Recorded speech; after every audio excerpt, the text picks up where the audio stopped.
Create react యాప్‌కి వీటికి మధ్య difference ఏంటో చూద్దామండి. సో, ఇవేందంటే మనకి బిల్డ్ టూల్స్ అనమాట. సో, బిల్డ్ టూల్స్ అంటే మనం ఒక ప్రాజెక్ట్ సెటప్ చేయడానికి, మన లోకల్‌లో రన్ చేయడానికి, డెవలప్‌మెంట్ చేసేటప్పుడు మళ్ళీ వాటి రీలోడ్‌కి గాని, కాన్ఫిగరేషన్స్‌కి గాని, అలాగే ప్రాజెక్ట్ డెవలప్‌మెంట్ అంతా అయిపోయిన తర్వాత బిల్డ్ చేసి ఆ ఫైనల్ బిల్డ్ ఫైల్స్ వస్తాయన్నమాట.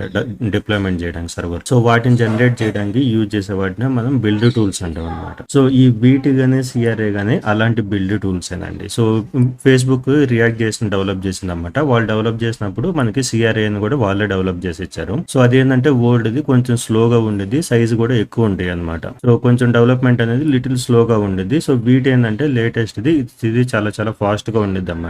సో, దీన్ని బట్టి ఏందంటే మనకి ప్రాజెక్ట్ సెటప్ చేయడము, డెవలప్‌మెంట్ చేయడము, డిప్లాయ్ చేసే టూల్ మారింది తప్ప ఇంటర్నల్‌గా ఉన్న రియాక్ట్ జేఎస్ అనేది చేంజ్ అవ్వలేదన్నమాట. సో, రియాక్ట్ జేఎస్‌కుండే జాబ్స్ కానీ అవన్నీ సేమ్ మీకు అలాగే ఉంటాయి. సో, మీరు ఇప్పుడు ఏం నేర్చుకోవాలంటే సో, వీటితో ప్రాజెక్ట్ ఎలా సెటప్ చేస్తారు, ఎలా స్టార్ట్ చేస్తారు, దాని అవుట్‌పుట్ ఎలా చెక్ చేస్తారు, ఫోల్డర్ స్ట్రక్చర్ ఏంటి, సో, ఇవి కాన్ఫిగరేషన్ ఎలా సెటప్ చేస్తాము, ఈ 4 పాయింట్స్‌గా మీరు నేర్చుకున్నారంటే మీకు చేంజ్ అనేది ఎలాంటిది ఉండదు. సో, సేమ్ రియాక్ట్ జేఎస్ ఉండదు ఇంటర్నల్‌గా. మన దగ్గర real time oriented paid courses ఉన్నాయండి. ఎవరైనా జాబ్ పర్పస్ కోసం నేర్చుకోవాలంటే ఒకసారి మన వెబ్‌సైట్ చెక్ చేయండి. థాంక్యూ అండి.